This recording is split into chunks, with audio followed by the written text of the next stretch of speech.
పూర్వజన్మల కర్మలు ఈ జన్మలో ఎలా ప్రభావం చూపిస్తాయి?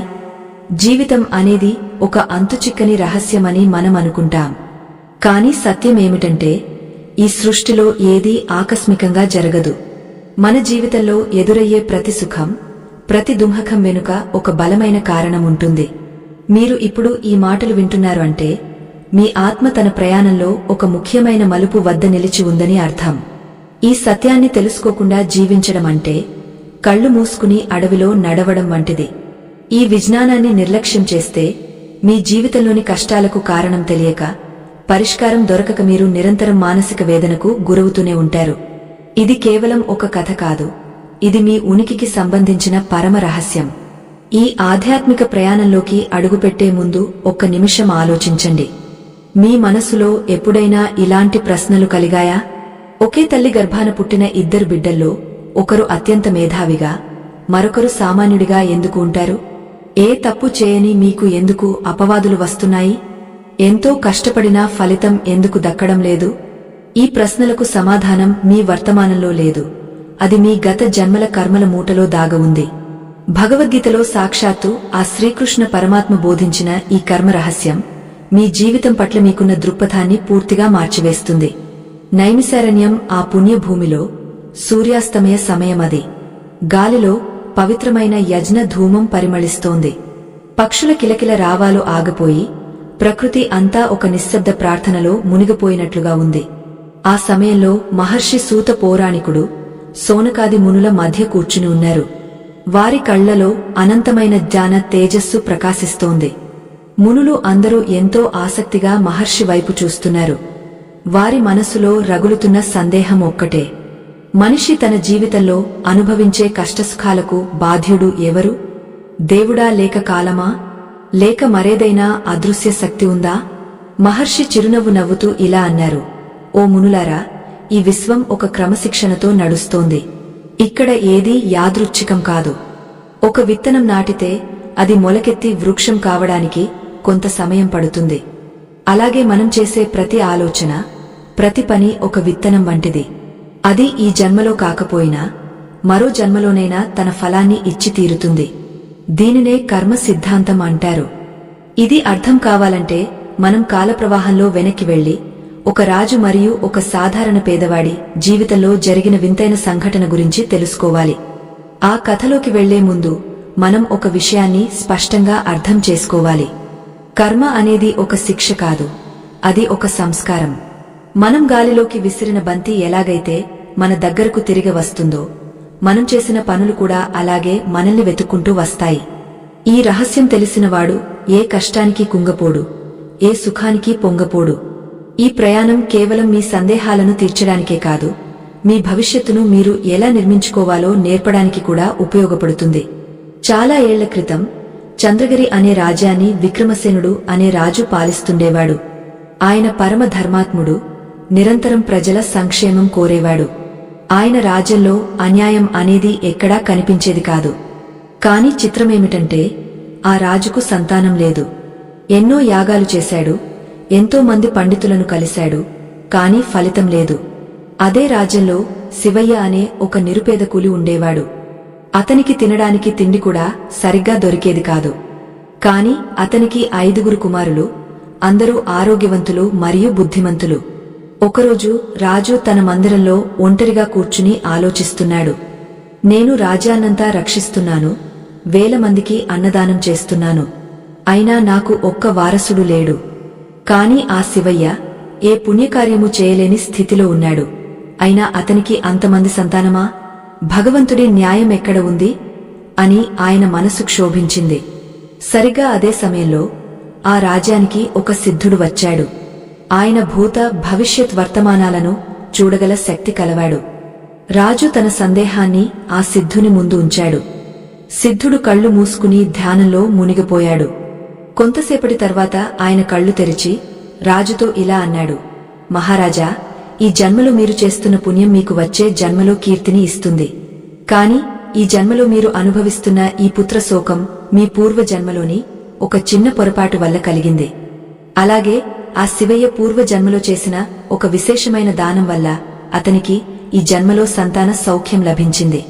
కర్మ అనేది ఎంత నిగుజ్జమైనదో తెలుసుకోవాలంటే మీరు 3 రకాల కర్మల గురించి ముందుగా తెలుసుకోవాలి. రాజు ఆశ్చర్యపోయాడు. 3 రకాల కర్మలా? అవి ఏమిటి మహాత్మా అని అడిగాడు. సిద్ధుడు వివరించడం మొదలుపెట్టాడు. మొదటిది సంచిత కర్మ. ఇది మనం అనేక జన్మల నుంచి పోగు చేసుకున్న కర్మల భాండాగారం. రెండవది ప్రారబ్ధ కర్మ. ఆ భాండాగారం నుండి ఈ జన్మలో మనం అనుభవించడానికి విధి కేటాయించిన భాగం. మూడవది క్రియామాన కర్మ, అంటే ఇప్పుడు మనం చేస్తున్న పనులు. వీటి ప్రభావం ఎలా ఉంటుందో తెలిస్తే నీ ప్రశ్నకు సమాధానం దొరుకుతుంది.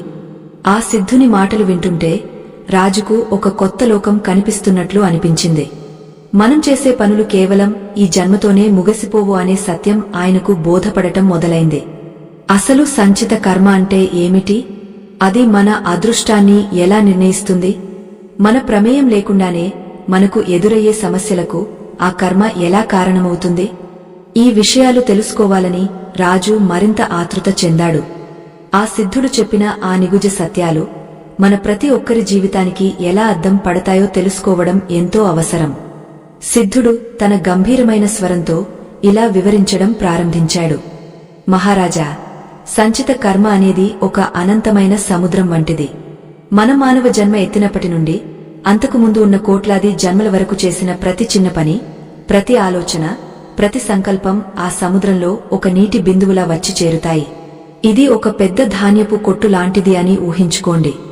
మీరు ప్రతిరోజు అందులో కొంత ధాన్యాన్ని వేస్తూ ఉంటారు. అది మంచి కావచ్చు, చెడు కావచ్చు. అలా యుగయుగాలుగా పేరుకుపోయిన ఆ కర్మల రాశినే సంచిత కర్మ అంటారు. మనిషి ఈ జన్మలో చేసే పనుల వల్ల మాత్రమే తన జీవితం సాగుతుందని అనుకోవడం ఒక భ్రమ మాత్రమే. వెనుక ఉన్న ఈ భారీ నిధి నుండే మన ప్రస్తుత జీవితానికి పునాదులు పడతాయి. ఈ సత్యాన్ని గ్రహించనివాడు కేవలం పైకి కనిపించే లోకాన్ని చూసి అయోమయానికి గురవుతాడు. ఇక రెండవది ప్రారబ్ధ కర్మ. అనంతమైన సంచిత కర్మ నుండి ఈ జన్మలో మనం అనుభవించడానికి ప్రకృతి లేదా విధి ఒక ప్రత్యేక భాగాన్ని విడదీస్తుంది. దీనినే ప్రారబ్ధము అంటారు. ఒక రైతు తన ధాన్యపు కొట్టు నుండి ఆ ఏడాది తిండికి మరియు విత్తనాల కోసం కొంత ధాన్యాన్ని ఎలాగైతే బయటకు తీస్తాడో, విధి కూడా అలాగే మన సంచిత కర్మ నుండి కొంత భాగాన్ని ఈ జన్మ కోసం సిద్ధం చేస్తుంది. ఈ ప్రారబ్ధ కర్మను ఎవరూ తప్పించుకోలేరు. అది మన ప్రమేయం లేకుండానే మనల్ని వెతుక్కుంటూ వస్తుంది. మీరు రాజుగా పుట్టడం మీ ప్రారబ్ధము. ఆ శివయ్య పేదవాడిగా పుట్టడం అతని ప్రారబ్ధము. మీరు పుట్టిన కులం, మీ రూపం, మీ తల్లిదండ్రులు, మీ ఆయుష్షు, మీకు కలిగే వ్యాధులు లేదా అదృష్టాలు అన్నీ ఈ ప్రారబ్ధ కర్మ కిందకే వస్తాయి. ఇది పూర్వజన్మలో మీరు రాసుకున్న మీ స్వంత విధిపత్రం. మహారాజా, మీ సందేహానికి అసలైన సమాధానం ఇక్కడే ఉంది. మీరు ఈ జన్మలో చేస్తున్న పుణ్యకార్యాలన్నీ మీ సంచిత కర్మలో కొత్తగా చేరుతున్నాయి. కాని మీరు ఇప్పుడు అనుభవిస్తున్న పుత్రహీనత అనేది మీ గత జన్మలోని ప్రారబ్ధ ఫలం. మీరు పూర్వజన్మలో మాధవుడు అనే ఒక సంపన్న వ్యాపారిగా ఉండేవారు. ఆ జన్మలో మీకు అపారమైన సంపద ఉండేది. ఆస్తిపాస్తులు, అధికారం మీ కళ్లను గర్వంతో మూసివేశాయి.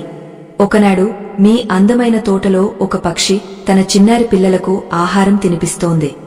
ఆ పక్షుల కిలకిల రావాలు మీ నిద్రకు భంగం కలిగిస్తున్నాయని కోపంతో మీరు ఆ పక్షిగూడును కిందకు పడేశారు. ఆ పక్షి పిల్లలు కిందపడి ప్రాణాలు కోల్పోయాయి. ఆ తల్లి పక్షి ఆవేదనతో విలపిస్తూ అక్కడే ప్రాణాలు విడిచింది. ఆ మూగజీవి కళ్లలో ప్రవహించిన కన్నీరు ఈ జన్మలో మీకు పుత్రశోకాన్ని మిగిల్చింది. అదే సమయంలో ఆ శివయ్య పూర్వజన్మలో ఒక దట్టమైన అడవిలో నివసించే నిరుపేద వేటగాడు. అతను అడవిలో దొరికే వాటిని తింటూ బతికేవాడు. అతను నిరుపేద అయినప్పటికీ అతని మనసు మాత్రం ఎంతో విశాలమైనది. ఒకసారి ఒక వృద్ధ బ్రాహ్మణుడు దారి తప్పి ఆ అడవిలోకి వచ్చాడు. ఆకలి దప్పులతో అలమటిస్తున్న ఆ వృద్ధుడికి శివయ్య తన దగ్గర ఉన్న కొద్దిపాటి ఆహారాన్ని ఎంతో ప్రేమతో పెట్టాడు.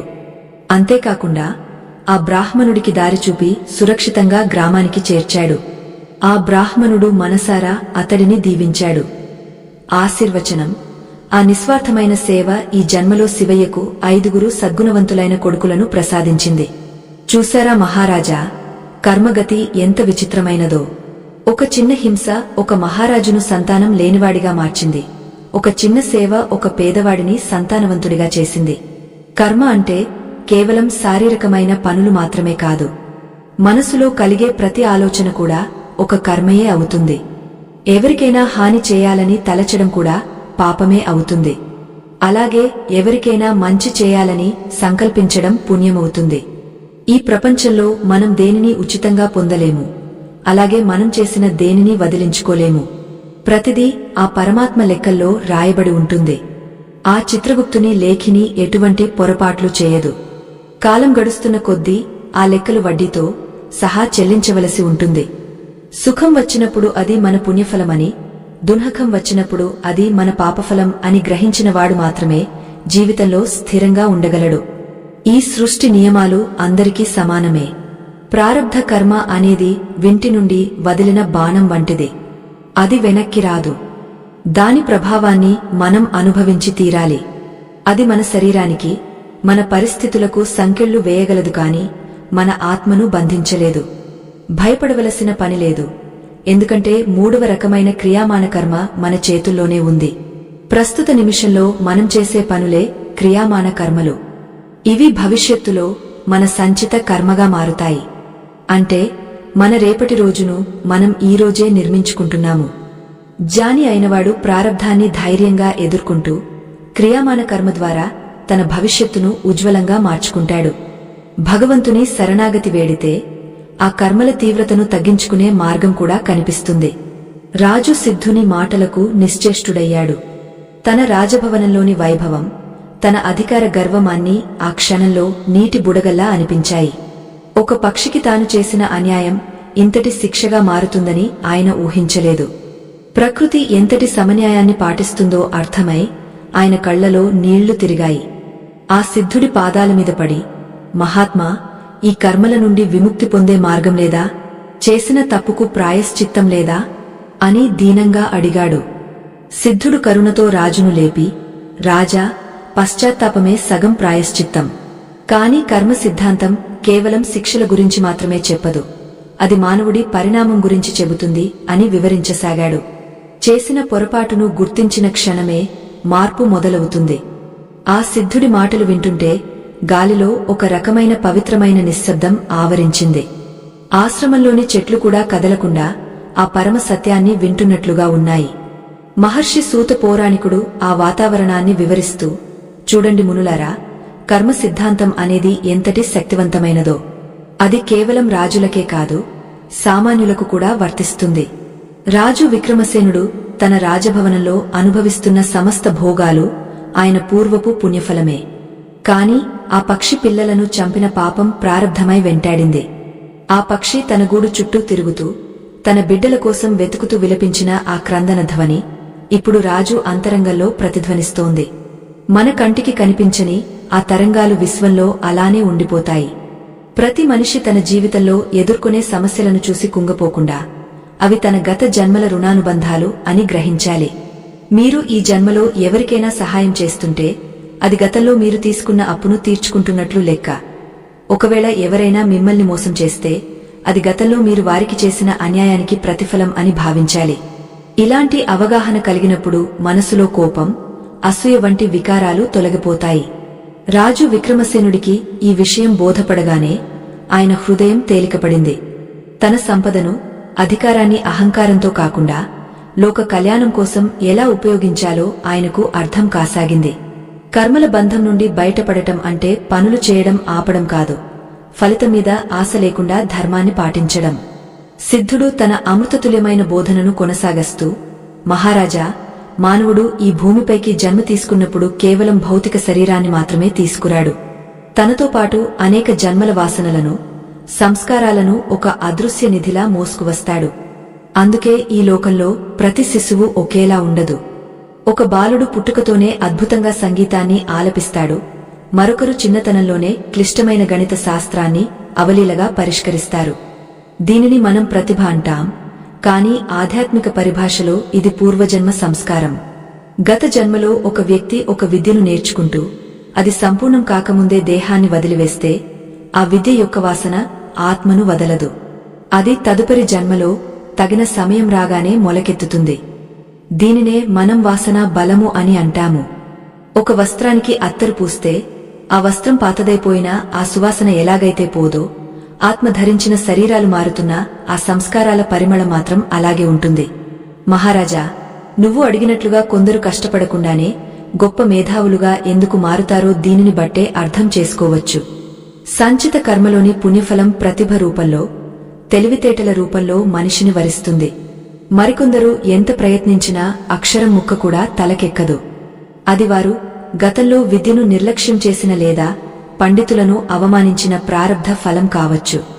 ఈ రహస్యం తెలిసినవాడు ఇతరుల ఎదుగుదలను చూసి అసూయపడడు. ప్రారబ్ధ కర్మ అనేది మన జీవితంలో అకస్మాత్తుగా ఎదురయ్యే సంఘటనల రూపంలో కూడా ఉంటుంది. ఉదాహరణకు, ఒక వ్యక్తి ఎంతో జాగ్రత్తగా వాహనాన్ని నడుపుతూ ఉంటాడు, కాని ఎవరో వచ్చి అతడిని జీకుంటారు. అక్కడ ఆ వ్యక్తి తప్పు ఏమీ లేదు, కాని ఆ ప్రమాదం జరగడం అనేది అతని ప్రారబ్ధంలో రాసి ఉంది. అలాగే అపారమైన ఆస్తి ఉన్నవారు కూడా అకస్మాత్తుగా రోడ్డున పడటం మనం చూస్తుంటాం. ఇవన్నీ సంచిత కర్మ నుండి విడివడి వచ్చిన ప్రారబ్ధ బాణాలు. ఈ బాణం వింటి నుండి వదిలిన తర్వాత దానిని ఎవరూ ఆపలేరు. అది తన లక్ష్యాన్ని చేరుకుని తీరుతుంది. అంటే మనం అనుభవించవలసిన సుఖదుఃఖాలు ఇప్పటికే నిర్ణయించబడ్డాయి. ఇది వింటే మనకు నిరాశ కలగవచ్చు, కాని ఇందులోనే ఒక గొప్ప సత్యం దాగ ఉంది. మహారాజా, కర్మ సిద్ధాంతాన్ని వింటికి, బాణానికి పోల్చి చెబితే నీకు ఇంకా సులభంగా అర్థమవుతుంది. వేటగాడి వెనుక ఉన్న అమ్ముల పొదిలో ఉన్న బాణాలన్నీ సంచిత కర్మలు. అంటే మన దగ్గర ఉన్న అనంతమైన కర్మల నిల్వ. వేటగాడు ఒక బాణాన్ని వింటికి సంధించి వదిలాడు చూడు, అది ప్రారబ్ధ కర్మ. అది వెనక్కి రాదు, అది వెళ్లి కొట్టవలసిన చోట కొట్టి తీరుతుంది. అంటే ఈ జన్మలో మనకు ప్రాప్తించిన శరీరం, సుఖదుఃఖాలు ఆ వదిలిన బాణం వంటివి.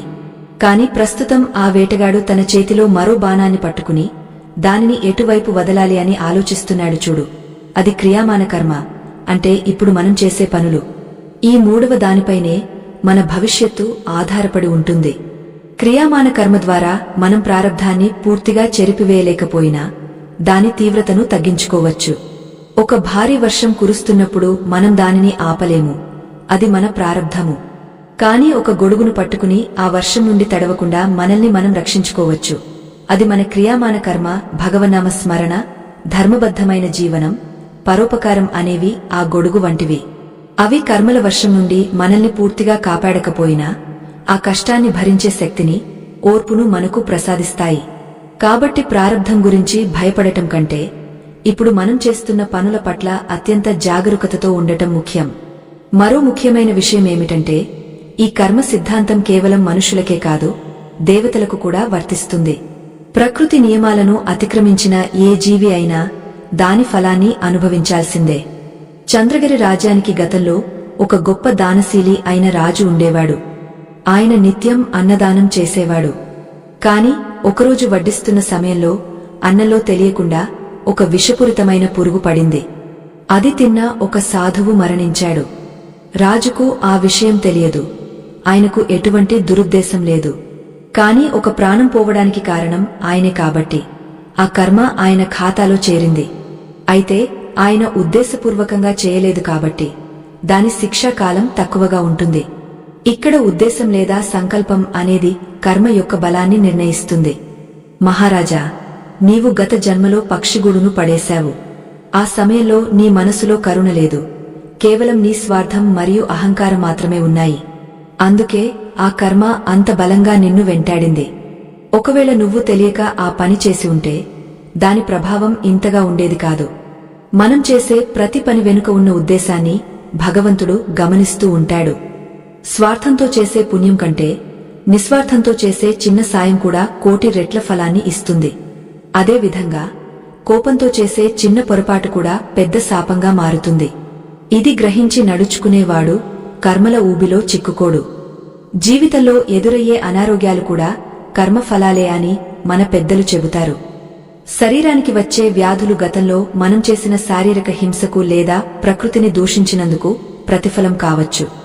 కాని వైద్యం చేయించుకోవడం అనేది క్రియామాన కర్మ. మందులు వేసుకోవడం మన బాధ్యత, కాని ఆ మందు పని చేయడం అనేది మన ప్రారబ్ధాన్ని బట్టి ఉంటుంది. అందుకే కొందరికి చిన్న మందుతోనే పెద్ద జబ్బు తగ్గపోతుంది, మరికొందరికి ఎన్ని లక్షలు ఖర్చు చేసినా ప్రాణాలు దక్కవు. ఇక్కడ మనిషి ప్రయత్నమున్నా ఫలితం మాత్రం అదృశ్య కర్మ రేఖల మీద ఆధారపడి ఉంటుంది. ఈ సత్యాన్ని మనం ఎంత త్వరగా అంగీకరిస్తే అంత ప్రశాంతంగా ఉండగలుగుతాము. రాజు విక్రమసేనుడు ఈ మాటలు వింటూ తన గతాన్ని తలుచుకున్నాడు. ఆయనకు ఇప్పుడు తన నిస్సంతానానికి కారణం అన్యాయమైన విధి కాదు, తన స్వయంకృతమే అని స్పష్టంగా బోధపడింది. గర్వం స్థానంలో వినయం చేరింది. మహాత్మా, నా కర్మఫలాన్ని నేను అనుభవించడానికి సిద్ధంగా ఉన్నాను. కాని ఈ జన్మలో నేను చేసే పనుల ద్వారా నా సంచిత కర్మను ఎలా శుద్ధి చేసుకోవాలి?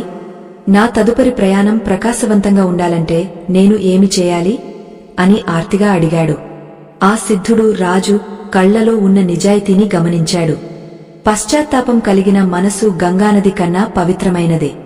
ఆ రాజులో కలిగిన ఈ మార్పు ఆయన కర్మల ముడిని సడలించడం ప్రారంభించింది. మహర్షి సూత పౌరాణికుడు సోనకాది మునులతో ఇలా అన్నారు: చూశారా మునులారా, జ్ఞానం అనేది చీకటిని పారద్రోలే దీపం వంటిది. రాజు విక్రమసేనుడు తన సమస్యకు కారణం బయట ఎక్కడో ఉందని వెతికాడు. కాని అది తన లోపలే ఉందని గ్రహించిన క్షణమే ఆయనకు సగం మోక్షం లభించింది. మన జీవితాల్లో కూడా మనం ఎదుటివారిని నిందించడం మానేసి మన కర్మలను మనం సరిదిద్దుకుంటే దున్హకం అనేది ఉండదు. సుఖం వచ్చినా దున్హకం వచ్చినా అది పరమాత్మ ప్రసాదించిన కర్మఫలమని స్వీకరించే స్థితప్రజ్ఞత అలవడాలి. రాజు అడిగిన ప్రశ్నకు ఆ సిద్ధుడు చెప్పిన సమాధానం మానవజాతి మొత్తానికి ఒక దిక్సూచి వంటిది. ఆ సమాధానమేమిటో, రాజు తన జీవితాన్ని ఎలా మార్చుకున్నాడో తెలుసుకోవడం మనందరికీ ఎంతో శ్రేయస్కరం. సిద్ధుడు తన ప్రసన్నమైన వదనాన్ని రాజు వైపు తిప్పి మెల్లగా ఇలా పలకడం ప్రారంభించాడు: మహారాజా, మానవ జీవితంలో అత్యంత ప్రధానమైనది రుణానుబంధం. ఈ ప్రపంచంలో మనం కలిసే ప్రతి వ్యక్తితో మనకు ఒక అదృశ్యమైన లెక్క ఉంటుంది. దీనినే మన పెద్దలు రుణానుబంధ రూపేణ పశు పత్ని సుతాలేహ అని అన్నారు. అంటే మనకు లభించే భార్య, బిడ్డలు, పశువులు, ఇల్లు ఇవన్నీ గత జన్మలోని అప్పుల లెక్కల ప్రకారమే లభిస్తాయి. నువ్వు ఎవరికైనా గత జన్మలో బాకీ ఉంటే వారు ఈ జన్మలో నీకు పుత్రుడిగానో లేదా మిత్రుడిగానో పుట్టి ఆ అప్పును వసూలు చేసుకుంటారు. ఒకవేళ ఎవరైనా నీకు బాకీ ఉంటే వారు ఈ జన్మలో నీకు సేవకుడిగానో లేదా సహాయకుడిగానో ఉండి ఆ అప్పును తీర్చుకుంటారు.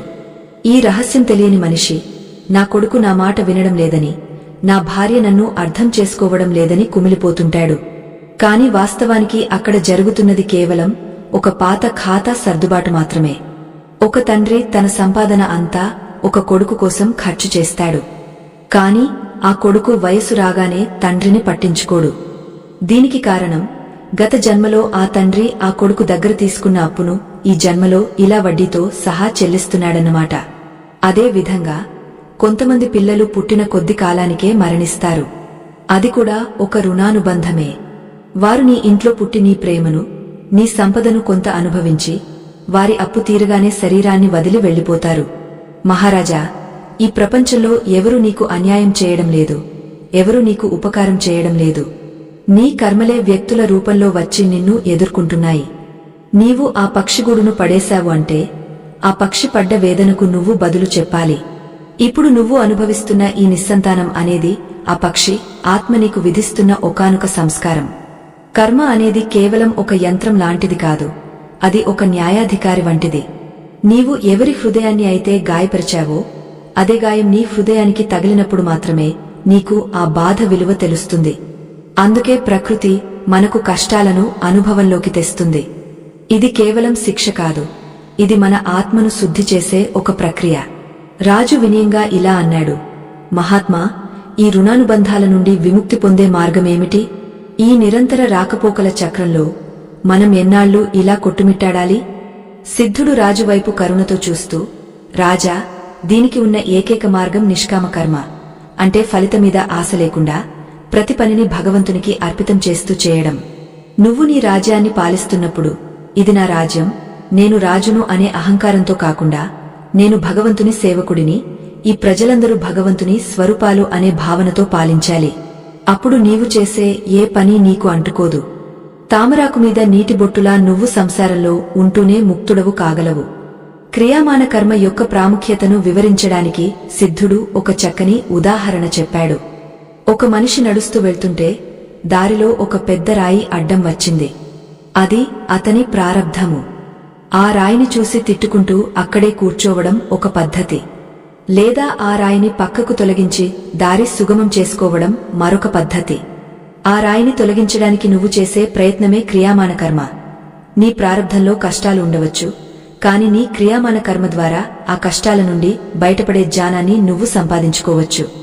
దైవ ప్రార్థన మరియు సత్కర్మలు చేయడం వల్ల ప్రారబ్ధ కర్మ యొక్క వేగం తగ్గుతుంది.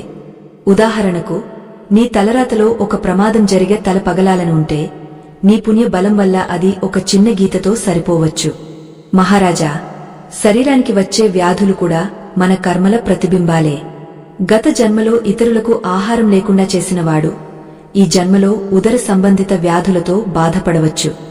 ఇతరులను కించపరిచినవాడు ఈ జన్మలో గౌరవం దక్కక అవమానాలకు గురికావచ్చు.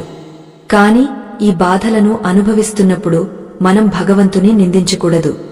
నా ప్రారబ్ధం ఈ విధంగా తొలగిపోతోంది అని భావించి ఓర్పుతో ఉండాలి.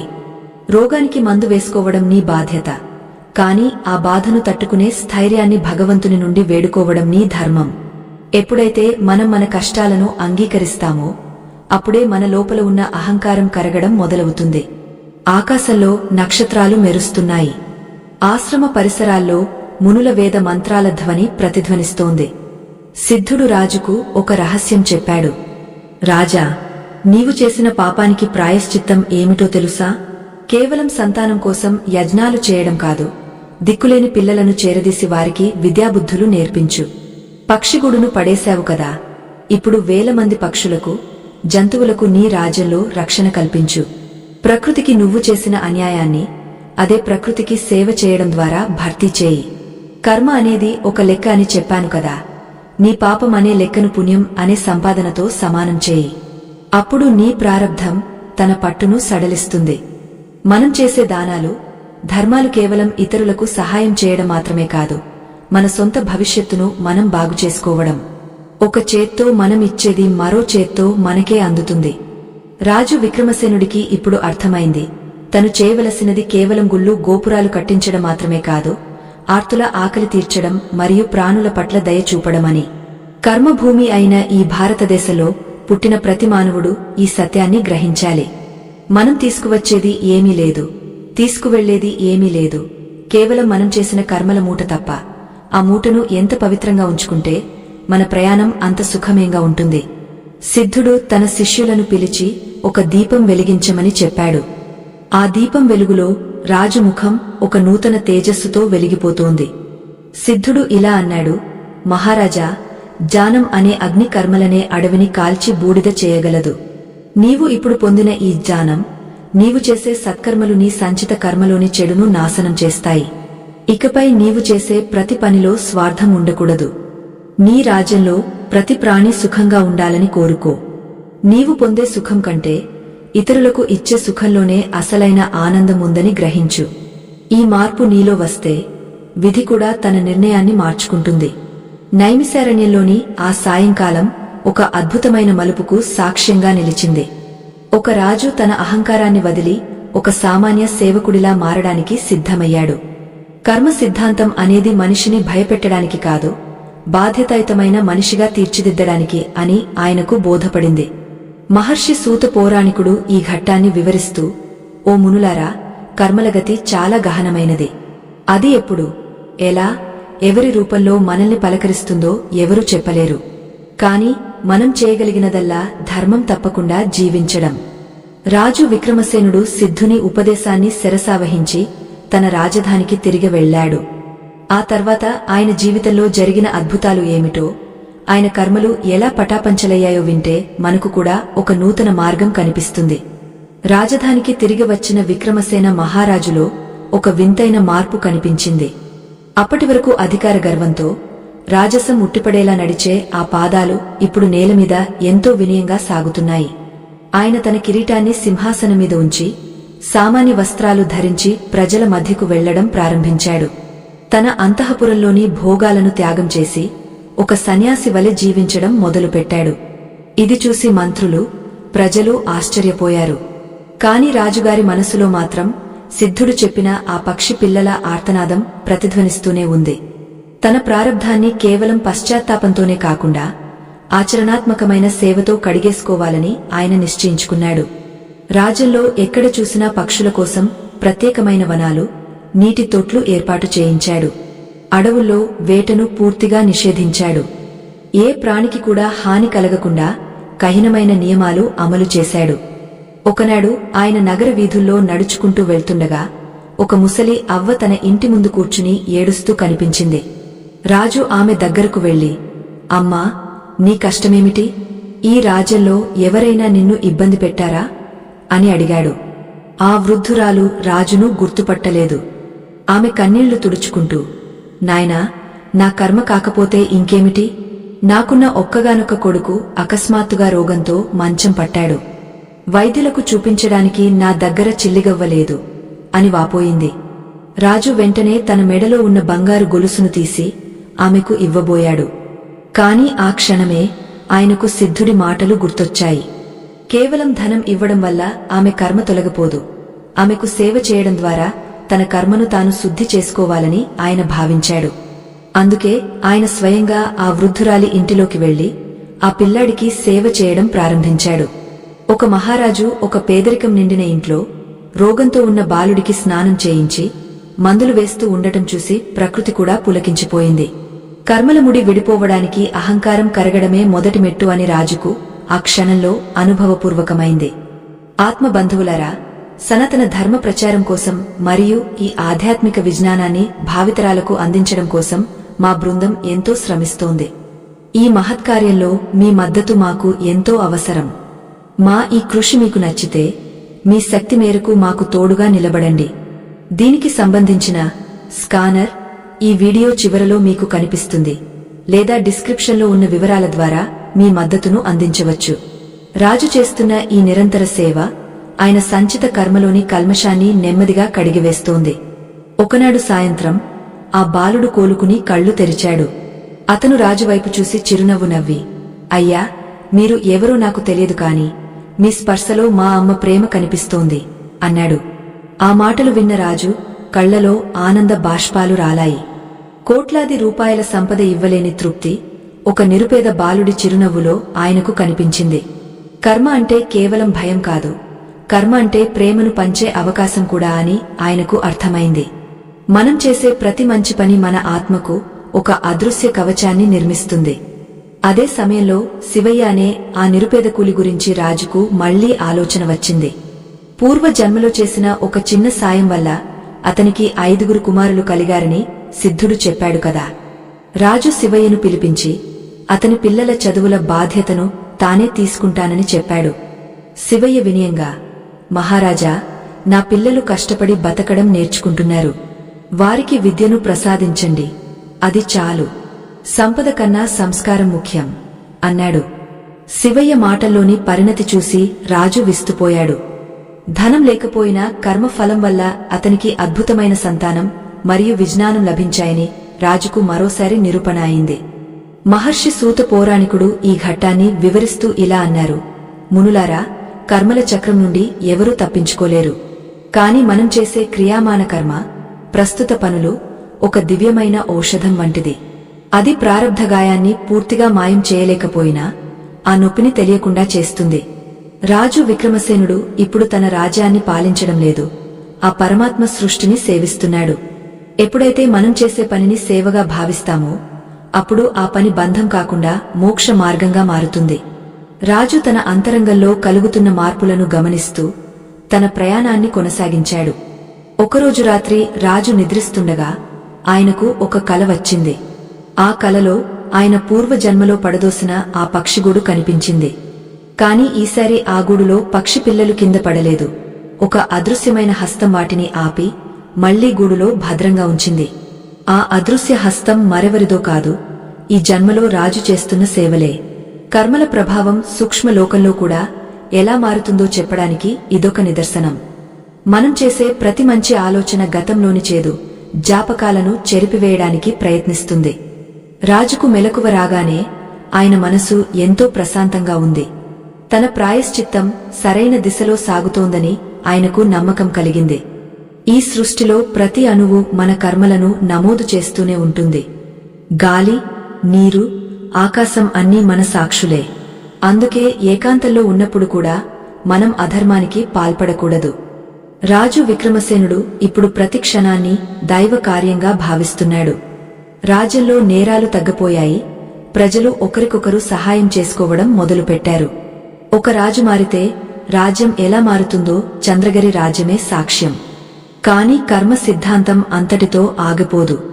అది ఇంకా లోతైన పరీక్షలను పెడుతుంది. రాజుకు సంతానం కలగడం అనే ప్రారబ్ధ ఫలితం మారాలంటే ఆయన ఇంకా ఏదో ఒక గొప్ప త్యాగం చేయాల్సి ఉంది. ఆ త్యాగం ఏమిటో, ప్రకృతి రాజును ఎలా పరీక్షించబోతోందో తెలుసుకోవడం మనందరికీ ఎంతో అవసరం. కొన్నిసార్లు మనం ఎన్ని మంచి పనులు చేసినా ఇంకా కష్టాలు వస్తూనే ఉంటాయి. అప్పుడు మనం దేవుడిని నిందిస్తాం. కాని ఆ కష్టాలే మన కర్మల చివరి బాకీలు అని మనకు తెలియదు. రాజు విక్రమసేనుడి జీవితంలో కూడా అలాంటి ఒక చివరి పరీక్ష ఎదురైంది. ఆ పరీక్ష ఏమిటి? అది ఆయన జీవితాన్ని ఏ మలుపు తిప్పింది? కర్మల లెక్కలు పూర్తిగా ఎలా తేలాయి అనే విషయాలను వింటుంటే మన జీవితంలోని చిక్కుముడులు కూడా ఒక్కొక్కటిగా విడిపోతాయి. చంద్రగిరి రాజ్యం ఒక భయంకరమైన పరీక్షకు లోనైంది. ప్రకృతి మాత అకస్మాత్తుగా తన కరుణను ఉపసంహరించుకున్నట్లు అనిపించింది. వరుసగా 3 సంవత్సరాల పాటు వర్షాలు లేక నదులు ఎండిపోయాయి. భూమి బీటలు వారింది. పచ్చని చెట్లు ఆకులు రాలి మూడువారాయి. పశుపక్షాదులు నీరు దొరకక విలవిలలాడుతూ ప్రాణాలు వదులుతున్నాయి. రాజ్యంలో కరువు ఛాయలు అలుముకున్నాయి. ప్రజలు ఆకలితో అలమటిస్తున్నారు. విక్రమసేన మహారాజు ఈ పరిస్థితిని చూసి చలించిపోయాడు. తన సంచిత కర్మలోని దోషం ఇంకా పూర్తిగా తొలగిపోలేదని, తన రాజ్యానికి పట్టిన ఈ గతికి తన పూర్వ పాపమే కారణమని ఆయన ఆవేదన చెందాడు. మహారాజు తన రాజకోశాన్ని తెరిచి దాచుకున్న ధాన్యాన్ని ప్రజలందరికీ పంచడం ప్రారంభించాడు. కాని కరువు ఎంత తీవ్రంగా ఉందంటే రాజకోశంలోని నిధులు కూడా కరిగిపోతున్నాయి. ఒకనాడు మంత్రులు రాజు వద్దకు వచ్చి, ప్రభూ, ఇక మన దగ్గర మిగిలిన ధాన్యం కేవలం కొద్ది రోజులకు మాత్రమే సరిపోతుంది. ఆ పైన మనం కూడా ఆకలితో ఉండవలసిందే.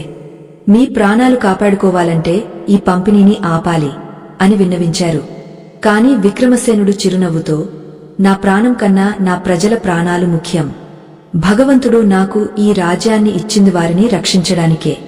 కర్మ సిద్ధాంతం ప్రకారం నేను చేసే ఈ త్యాగం వృధా పోదు అని సమాధానమిచ్చాడు. ఒక మండుతున్న మధ్యాహ్నం వేళ రాజు తన మందిరం ముందు ఒక వృద్ధుడిని చూశాడు. ఆ వృద్ధుడు నడవలేక కింద పడిపోతున్నాడు. రాజు వెంటనే తన సింహాసనాన్ని వదిలి కిందకు దిగవచ్చాడు. తన చేతులతో ఆ వృద్ధుడికి నీరు తాపించాడు. ఆ వృద్ధుడు కళ్ళు తెరిచి రాజు వైపు చూస్తూ, మహారాజా, నీవు ఇస్తున్న ఈ నీరు నా ప్రాణాలను నిలిపింది. కాని నా దాహం తీరలేదు. నాకు ఇంకా నీరు కావాలి అన్నాడు. రాజభవనంలో ఉన్న చివరి నీటికుండ నుండి రాజు ఆ వృద్ధుడికి మరికొంత నీటిని అందించాడు. చుట్టూ ఉన్నవారు ఆశ్చర్యపోయారు. ఎందుకంటే ఆ నీరు రాజు తాగడానికి ఉంచిన చివరి చుక్కలు. ఆ వృద్ధుడు నీటిని తాగా ఒక్కసారిగా తేజోవంతుడిగా మారిపోయాడు. ఆయన మరెవరో కాదు, రాజును గతంలో కలిసిన ఆ సిద్ధుడే.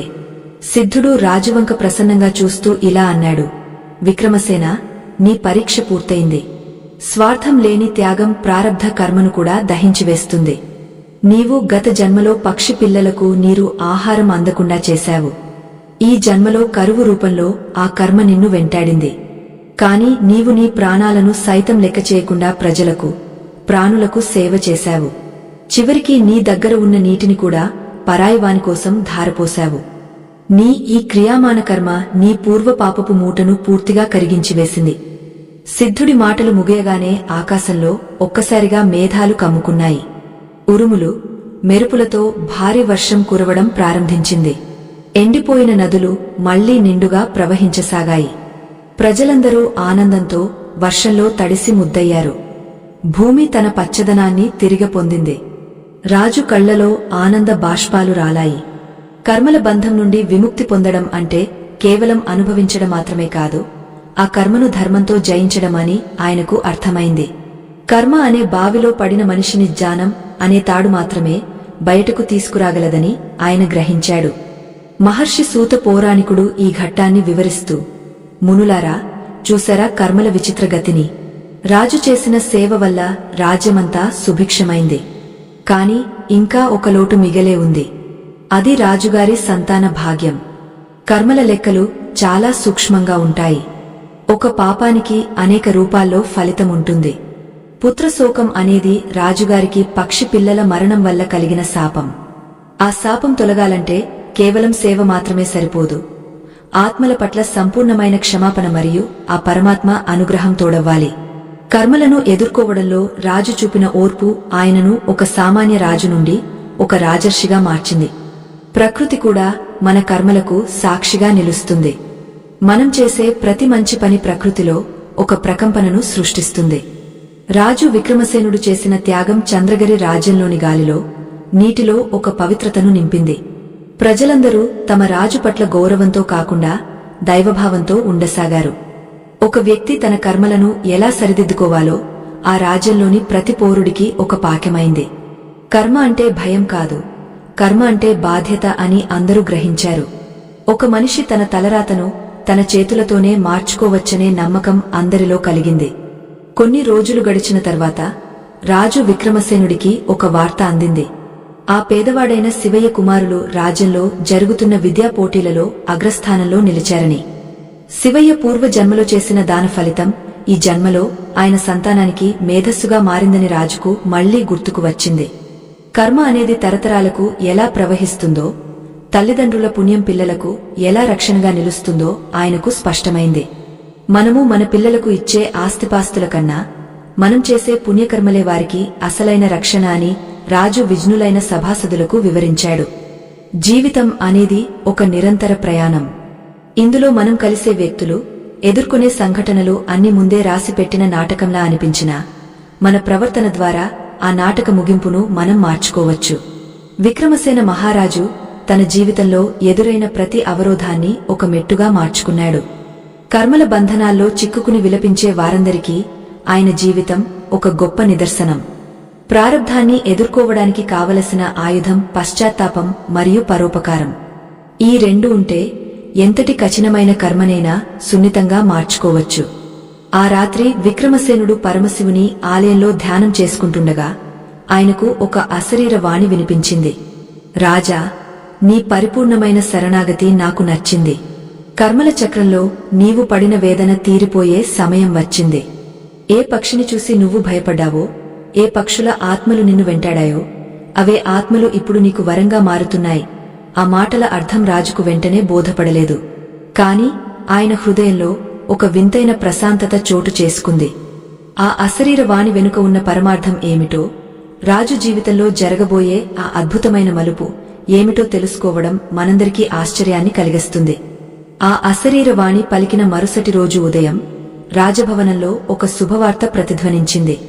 మహారాణి సుమతీదేవి గర్భం దాల్చారని రాజవైద్యులు ధృవీకరించారు. 15 ఏళ్లుగా సంతానం కోసం ఎదురుచూస్తున్న ఆ దంపతులకు, ప్రజలకు ఆ వార్త అమితమైన ఆనందాన్ని ఇచ్చింది. విక్రమసేన మహారాజు కళ్లలో భక్తి పారవస్యం వెళ్లి విరిసింది. ఆయనకు అర్థమైంది ఏమిటంటే, ఆనాడు తాను హింసించిన ఆ పక్షి పిల్లల ఆత్మలే ఇప్పుడు తన సేవకు మెచ్చి తన వంశాన్ని ఉద్ధరించడానికి పుత్రులుగా జన్మించబోతున్నాయని. కర్మ సిద్ధాంతం ఎంతటి కరుణామయమైనదో ఆయనకు ఆ క్షణంలో బోధపడింది. మనం చేసిన తప్పును సరిదిద్దుకున్నప్పుడు అదే శత్రువు మిత్రుడిగా మారుతుంది. కర్మ అనేది కేవలం శిక్షించడం కోసం పుట్టిన చట్టం కాదు, అది ఆత్మను సంస్కరించడానికి ఏర్పడిన ఒక దివ్యమైన ప్రక్రియ. పక్షి పిల్లల ప్రాణాలు తీసిన రాజు వేలాది ప్రాణులను కాపాడటం ద్వారా తనలోని జీవకారుణ్యాన్ని మేల్కొలుపుకున్నాడు. ఆ మార్పు చూసి ప్రకృతి తన పగను వదిలివేసింది. ఇక్కడ మనం గమనించవలసిన విషయమేమిటంటే, ఆత్మలు మళ్లీ రాజు దగ్గరికే ఎందుకు వచ్చాయి? దీనినే రుణానుబంధం అంటారు. పాత ఖాతాలో ఉన్న ద్వేషం, సేవ మరియు పశ్చాత్తాపం ద్వారా ప్రేమగా మారింది. అందుకే ఈ జన్మలో మనకు ఎదురయ్యే శత్రువులను కూడా మనం ప్రేమతో జయించాలి. అది మన భవిష్యత్తు జన్మల ప్రారబ్ధాన్ని శుభప్రదంగా మారుస్తుంది. కొన్ని నెలల తర్వాత మహారాణి 2 కవల పిల్లలకు జన్మనిచ్చింది. ఆ బిడ్డలు పుట్టగానే ఏడవకుండా ముఖంలో ఒక వింతైన చిరునవ్వుతో ఉండటం చూసి అందరూ ఆశ్చర్యపోయారు.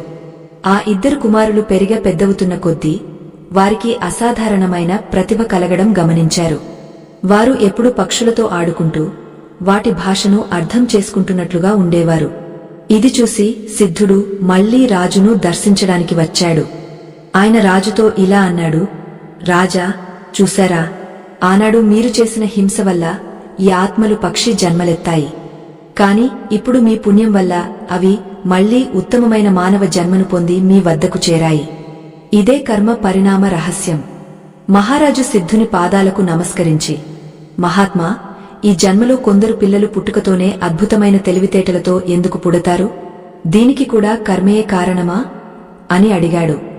సిద్ధుడు చిరునవ్వుతో ఇలా వివరించాడు, అవును మహారాజా, దీనినే సంస్కార వాసన అంటారు. ఒక మనిషి గత జన్మలో ఏదైనా ఒక విద్యను నేర్చుకుంటూ దానిని మధ్యలోనే వదిలివేసి మరణిస్తే ఆ నేర్చుకున్న జ్ఞానం నశించదు.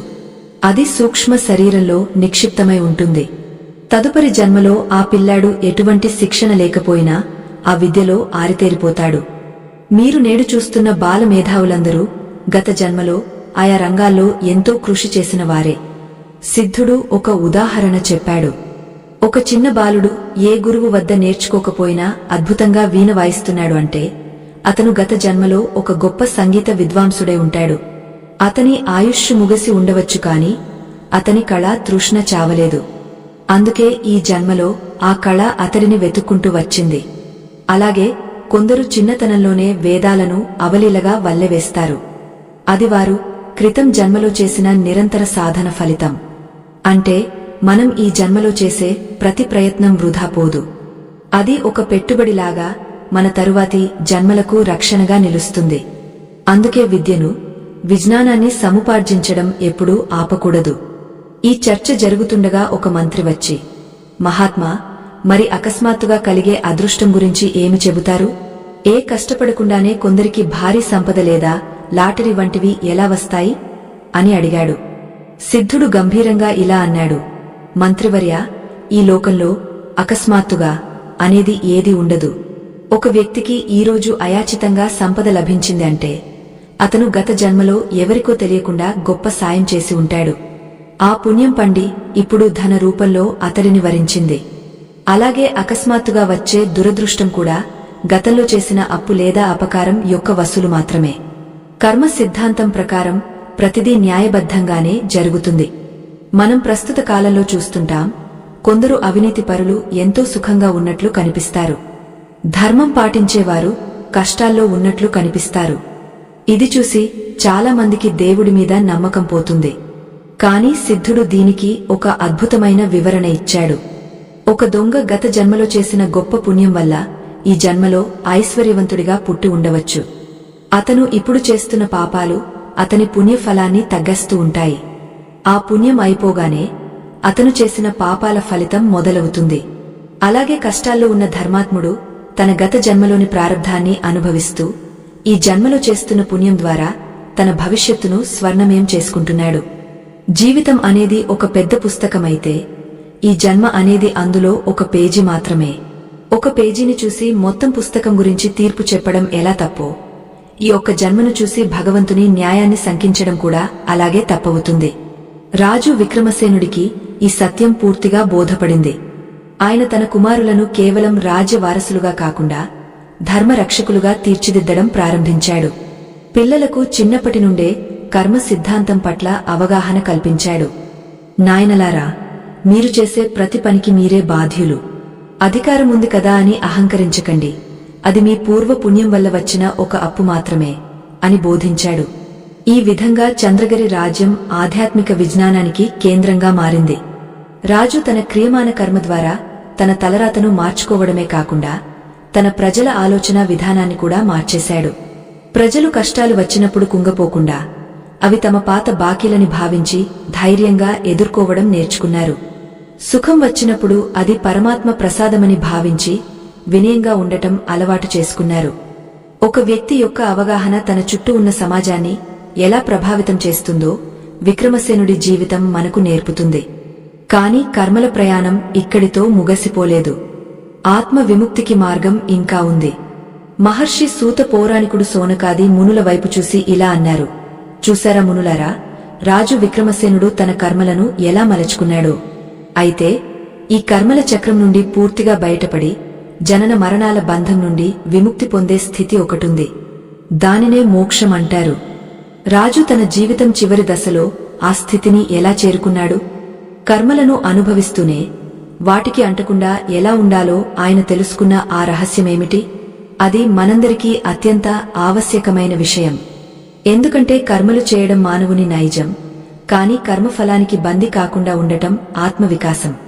ఆ గంభీరమైన వాతావరణంలో సిద్ధుడు తన బోధనను మరింత లోతుగా తీసుకువెళ్లారు. మహారాజా, కర్మ అనేది ఒక అదృశ్యమైన నీడ వంటిది. మనిషి ఎక్కడికి వెళ్లినా అది అతనిని అనుసరిస్తూనే ఉంటుంది. మనం ఒకరికి చేసిన సహాయం మనకు రక్షణగా ఎలా నిలుస్తుందో, ఒకరికి చేసిన అపకారం మనకు అడ్డంకిగా అలాగే మారుతుంది. అయితే ఇక్కడ ఒక సూక్ష్మమైన రహస్యముంది. అదే ఆగామి కర్మ. ప్రస్తుత జన్మలో మనం చేసే పనుల వల్ల భవిష్యత్తు జన్మల కోసం మనం తయారు చేసుకునే పునాది ఇది. జ్ఞాని అయినవాడు ఈ ఆగామి కర్మను ఎలా నియంత్రించుకోవాలో తెలుసుకుంటాడు. మనం చేసే ప్రతి పనికి ఒక ప్రతిఫలముంటుంది అన్నది ఎంత నిజమో, ఆ పని చేసేటప్పుడు మన మనసులో ఉండే భావం అంతకన్నా ముఖ్యమైనది. ఒక వైద్యుడు రోగ ప్రాణాలను కాపాడాలని శస్త్రచికిత్స చేస్తాడు. ఒకవేళ ఆ రోగ మరణించినా ఆ వైద్యుడికి హత్య చేసిన పాపం అంటదు. ఎందుకంటే అక్కడ అతని ఉద్దేశం ప్రాణరక్షణ. అదే ఒక వ్యక్తి ద్వేషంతో మరొకరిని గాయపరిస్తే అది అతనికి తీరని కర్మబంధాన్ని కలిగిస్తుంది. అందుకే పనికన్నా సంకల్పం గొప్పది అని మన శాస్త్రాలు చెబుతున్నాయి. మహారాజా, నీవు పక్షిగూడును పడవేసినప్పుడు నీ మనసులో అహంకారముంది. అందుకే అది ప్రారబ్ధమై నిన్ను వేధించింది. జీవితంలో మనకు ఎదురయ్యే ఆర్థిక ఇబ్బందులను కూడా కర్మ సిద్ధాంతం ద్వారా అర్థం చేసుకోవచ్చు. కొందరు ఎంత కష్టపడినా వారికి సంపద నిలవదు. సంపాదించినదంతా ఏదో ఒక రూపంలో ఖర్చయిపోతుంటుంది. దీనిని చూసి వారు తమను తాము నిందించుకుంటారు. కాని వాస్తవానికి అది గత జన్మలో ఇతరుల సొమ్మును అన్యాయంగా ఆశించినందుకు లేదా దానధర్మాలకు దూరంగా ఉన్నందుకు కలిగే ఫలితం. మన దగ్గర ఉన్న ధనం మనది కాదు, అది సమాజం నుండి మనం తీసుకున్న ఒక బాధ్యత. దానిని సక్రమంగా నిర్వహించినప్పుడు ప్రకృతి మన నుండి దానిని ఏదో ఒక రూపంలో వెనక్కి తీసుకుంటుంది. రాజ్యంలో ఒక వర్తకుడు ఉండేవాడు. అతను ఎంతో నిజాయితీగా వ్యాపారం చేసేవాడు. కాని ఒకసారి భారీ అగ్నిప్రమాదం జరిగా అతని గోదాములన్నీ కాలిబూడిదయ్యాయి. అతను రోడ్డున పడ్డాడు. కాని ఆశ్చర్యకరంగా అతను కుంగపోలేదు. తన దగ్గరకు వచ్చిన వారితో ఇలా అన్నాడు, బహుశా గత జన్మలో నేను ఎవరిదో ఆస్తిని అగ్ని పాలు చేసి ఉంటాను. ఇప్పుడు ఆ అప్పు తీరిపోయింది. నా మనసు ఇప్పుడు తేలికగా ఉంది. అతనిలోని ఈ స్థితప్రజ్ఞత చూసి ప్రజలు ఆశ్చర్యపోయారు. కొన్ని రోజులకే అతనికి ఊహించని విధంగా ఒక నిధి దొరికింది. చూశారా, పాత బాకీ తీరిపోగానే మళ్లీ కొత్త పుణ్యఫలం అతడిని వెతుక్కుంటూ వచ్చింది. మహారాజా, కర్మల చక్రం నుండి బయటపడటానికి ఉన్న ఏకైక మార్గం జ్ఞానాగ్ని. జ్ఞానాగ్నిః సర్వకర్మాణి భస్మసాత్ కురుతే తథా అని గీతాకారుడు చెప్పినట్లు ఆత్మజ్ఞానం అనే నిప్పు కర్మలనే అడవిని భస్మం చేయగలదు. అంటే ఏమిటి? మనం చేసే పనులన్నీ దైవార్పితం చేసినప్పుడు ఆ కర్మల ఫలితం మనకు అంటదు. ఒక విత్తనాన్ని వేయించి నేలలో నాటితే అది మొలకెత్తదు. అలాగే జ్ఞానంతో శుద్ధి చేయబడిన కర్మలు మళ్లీ జన్మకు కారణం కావు. ఈ స్థితిని చేరుకోవడమే మానవ జన్మ యొక్క పరమార్థం. నీవు ఇప్పుడు చేస్తున్న సేవలు కూడా ఆ దిశగానే సాగుతున్నాయి. కుటుంబ సంబంధాల గురించి కూడా మనం ఆలోచించాలి. మన చుట్టూ ఉన్న బంధువులు, మిత్రులు అందరూ మన గత జన్మల రుణానుబంధాలే. కొందరు పిల్లలు తల్లిదండ్రులను ఎంతో గౌరవిస్తారు, మరికొందరు నిరంతరం హింసిస్తారు. హింసించే కొడుకు పుట్టాడంటే గతంలో నువ్వు ఆత్మకు ఏదో అన్యాయం చేశావని అర్థం. అతడు నీకు పుత్రుడిగా పుట్టి నీ సంపదను ఖర్చు చేయిస్తూ నీకు మానసిక వేదన కలిగిస్తూ తన అప్పును వసూలు చేసుకుంటున్నాడు. ఇది తెలిసిన తల్లిదండ్రులు తమ పిల్లల ప్రవర్తనను చూసి బాధపడకుండా తమ కర్మను తాము ప్రశాంతంగా అనుభవించాలి. శరీరానికి వచ్చే రోగాల విషయంలో కూడా ఇదే సూత్రం వర్తిస్తుంది. కొందరు పుట్టుకతోనే అంగవైకల్యంతో పుడతారు. మరికొందరు ఆరోగ్యవంతులుగా ఉండి కూడా అకస్మాత్తుగా పక్షవాతం వంటి వ్యాధుల బారిన పడతారు. ఇవన్నీ శారీరక కర్మల ఫలితాలు. గత జన్మలో ఇతరుల శరీరాలకు గాయాలు చేసినవారు లేదా మూగజీవులను హింసించినవారు ఈ జన్మలో అటువంటి బాధలను అనుభవిస్తారు. కాని ఇక్కడ మనం ఒక విషయాన్ని గుర్తుంచుకోవాలి.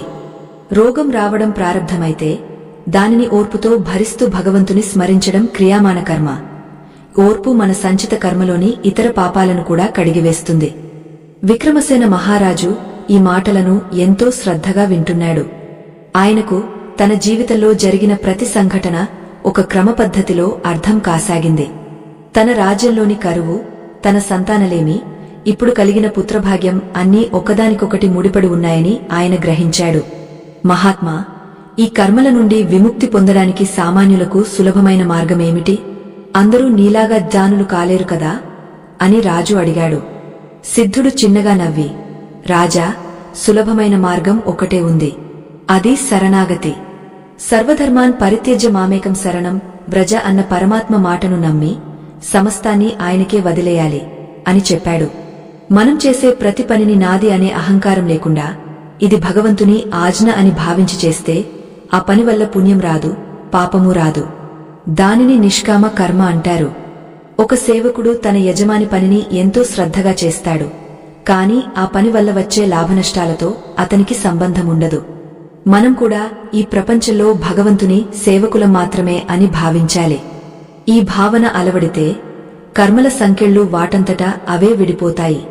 రాజు విక్రమసేనుడు ఇప్పుడు ఈ మార్గాన్నే అనుసరిస్తున్నాడు.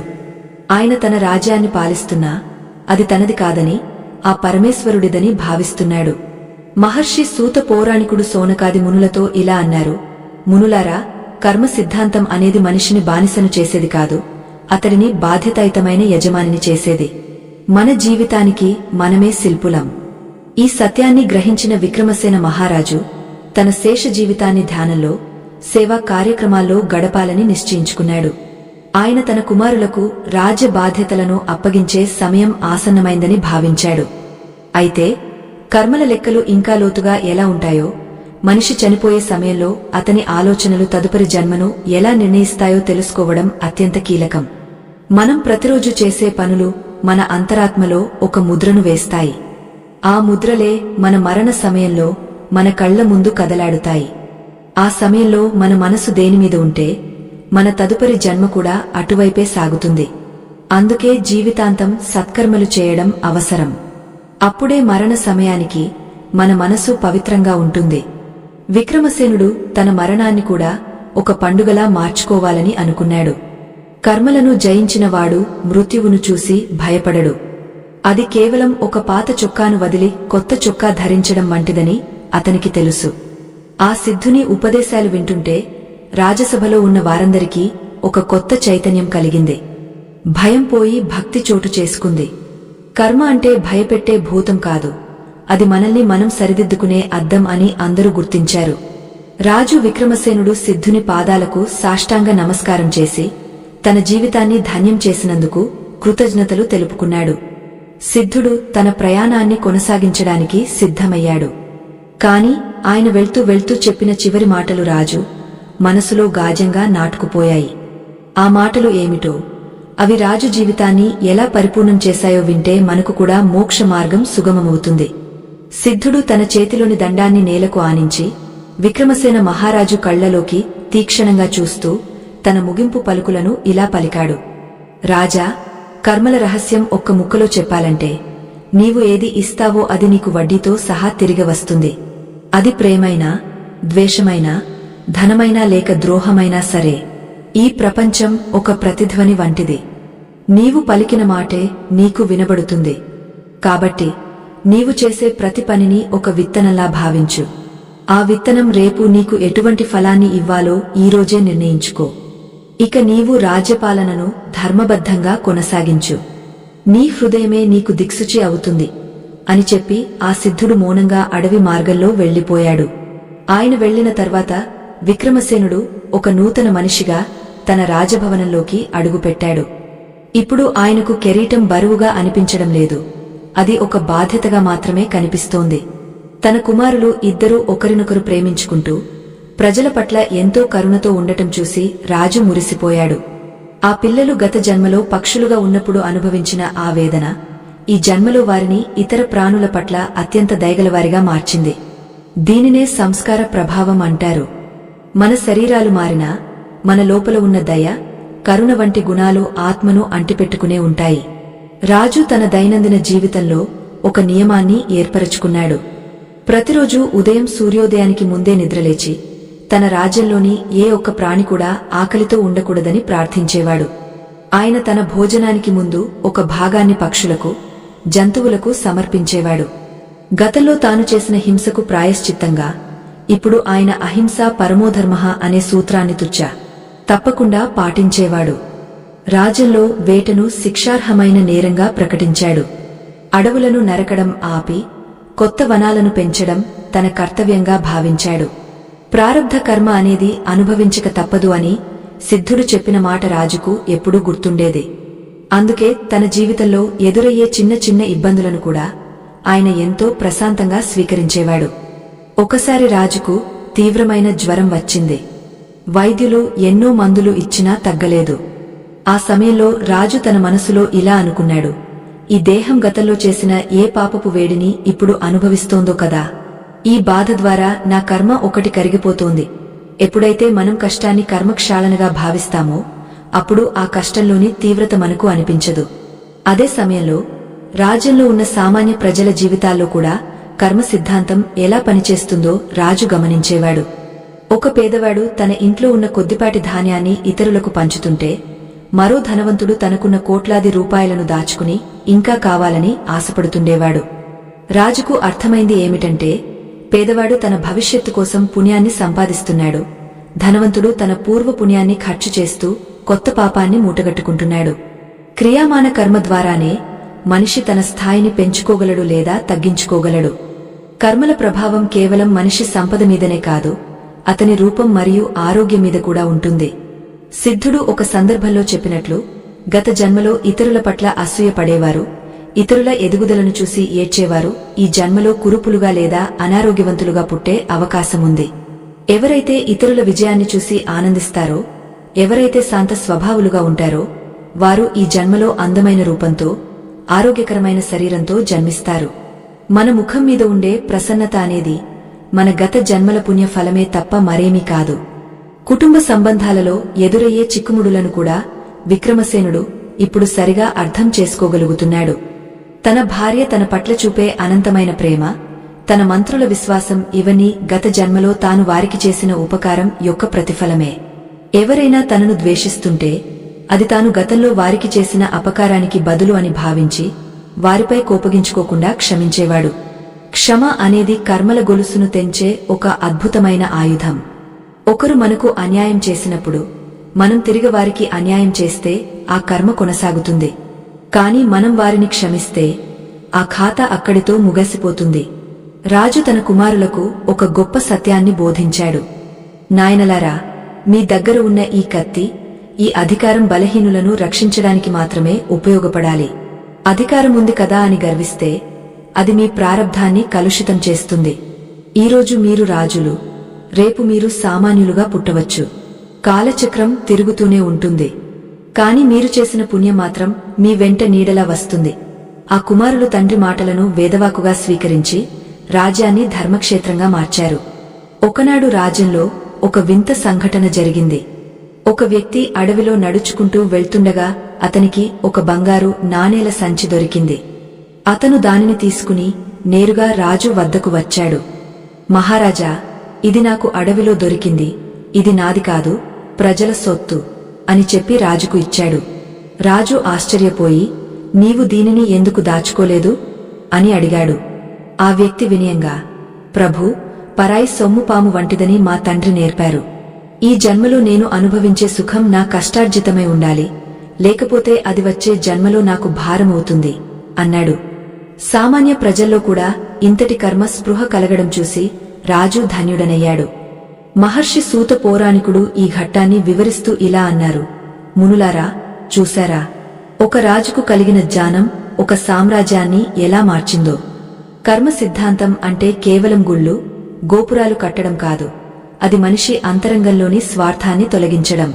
విక్రమసేనుడు ఇప్పుడు తన జీవితం యొక్క చివరి అంకానికి చేరుకుంటున్నాడు. ఆయన తన బాధ్యతల నుండి తప్పుకుని ఆత్మ విచారణలో నిమగ్నం కావాలని నిర్ణయించుకున్నాడు. కాని మనిషి ఈ శరీరాన్ని వదిలి వెళ్లే ముందు అతని చిట్టచివరి ఆలోచన ఏమిటి అన్నది అతని తదుపరి ప్రయాణాన్ని నిర్ణయిస్తుంది. మరణం అనేది ఒక అంతం కాదు, అది ఒక కొత్త ప్రయాణానికి ఆరంభం. ఆ ప్రయాణం ఎలా ఉండాలి అన్నది మనం జీవించి ఉన్నప్పుడే నిర్ణయించుకోవాలి. రాజు విక్రమసేనుడు తన మరణాన్ని జయించడానికి సిద్ధమయ్యాడు. అంటే చావకుండా ఉండటం కాదు, చావు పట్ల భయం లేకుండా ఉండటం. కర్మల లెక్కలు సరిచూసుకున్నవాడు మృత్యువును ఒక మిత్రుడిలా ఆహ్వానిస్తాడు. ఆఖరి క్షణంలో ఆత్మ తనతో పాటు తీసుకువెళ్లేది కేవలం సంస్కారాలను మాత్రమే. ఆ సంస్కారాలనే విమానం ఆత్మను ఉన్నత లోకాలకు తీసుకువెళుతుంది. నైమిశారణ్యంలోని ఆ సాయంకాలం ఎంతో ప్రశాంతంగా ఉంది. పక్షులు తమ గూళ్లకు చేరుకుంటున్నాయి.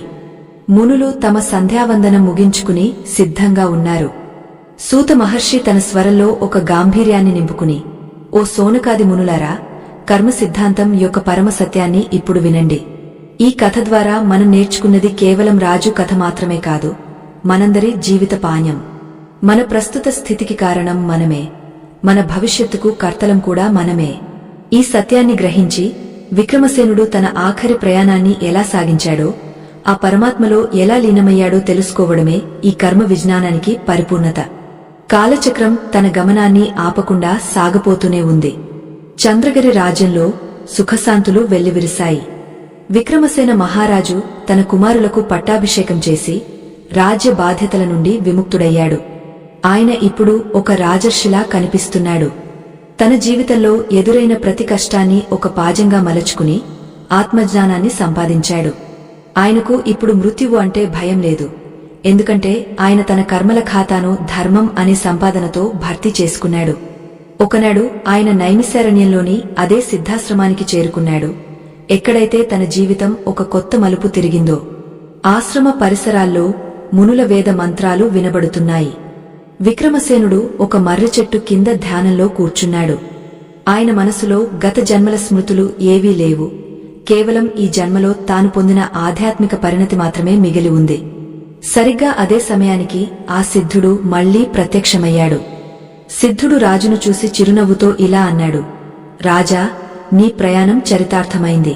నీవు కేవలం నీ ప్రారబ్ధాన్ని అనుభవించడమే కాదు, దానిని నీ క్రియామాణ కర్మతో జయించావు. ఇప్పుడు నీవు నీ శరీరాన్ని వదిలి వెళ్లే సమయం ఆసన్నమైంది. నీవు ఏ స్థితిలో ఈ దేహాన్ని వదులుతావో అదే నీ శాశ్వత గతిని నిర్ణయిస్తుంది. భగవద్గీతలో కృష్ణ పరమాత్మ చెప్పినట్లు, మనిషి మరణ సమయంలో దేనిని తలచుకుంటాడో ఆ స్థితిని పొందుతాడు. జీవితాంతం పాపాలు చేస్తూ చివరి నిమిషంలో దేవుడిని తలుచుకుంటానంటే అది సాధ్యం కాదు. ఎందుకంటే మరణ వేదనలో మన మనసు మన అధీనంలో ఉండదు. జీవితకాలమంతా మనం ఏ ఆలోచనలకు ప్రాధాన్యత ఇచ్చామో అవే మన ఆఖరి క్షణంలో మన కళ్ల ముందు మెదులుతాయి. విక్రమసేనుడు తన జీవితమంతా పరోపకారంలో, భగవన్నామ స్మరణలో గడిపాడు కాబట్టి ఆయన మనసు ఇప్పుడు అత్యంత ప్రశాంతంగా, పవిత్రంగా ఉంది. ఆయన కర్మల ముడి పూర్తిగా విడిపోయింది. మన ప్రేక్షకులు కూడా ఒక విషయాన్ని గ్రహించాలి. మన జీవితంలో మనం ఎదుర్కొంటున్న ఆర్థిక ఇబ్బందులు, అనారోగ్యాలు లేదా కుటుంబ కలహాలు అన్నీ మన ప్రారబ్ధ కర్మల ఫలితాలే. కాని వాటిని చూసి కుంగపోకుండా ఈ రోజు మనం చేసే మంచి పనుల ద్వారా మన భవిష్యత్తును మార్చుకోవచ్చు. సత్కర్మలు చేయడం, ఇతరులకు సహాయం చేయడం, జంతువుల పట్ల దయ చూపడం అనేవి మన సంచిత కర్మలోని చెడును కడిగివేస్తాయి. ప్రతిరోజు నిద్రపోయే ముందు ఈరోజు నేను ఎవరికైనా హాని చేశానా అని ఆత్మవిమర్శ చేసుకోవడం వల్ల మన కర్మల తీవ్రతను తగ్గించుకోవచ్చు. జీవితంలో మనకు లభించే ప్రతిభ, సంపద మరియు సంబంధాలు అన్నీ మన పూర్వ జన్మల అప్పులే. ఒక వ్యక్తి చిన్నప్పటి నుంచే గొప్ప మేధావిగా ఉన్నాడంటే అది అతను గతంలో చేసిన నిరంతర సాధన ఫలితం. అలాగే మనం ఇప్పుడు పడే శ్రమ కూడా వృధా పోదు. అది మన తదుపరి జన్మలకు లేదా మన ఆత్మ వికాసానికి తోడ్పడుతుంది. కర్మ సిద్ధాంతం అనేది మనల్ని భయపెట్టడానికి కాదు, బాధ్యత గల మనుషులుగా తీర్చిదిద్దడానికి ఏర్పడింది. మనం చేసే ప్రతి పనికి సాక్షిగా ఆ పరమాత్మ మనలోనే ఉన్నాడని గ్రహించినప్పుడు మనం అధర్మానికి ఒడిగట్టలేము.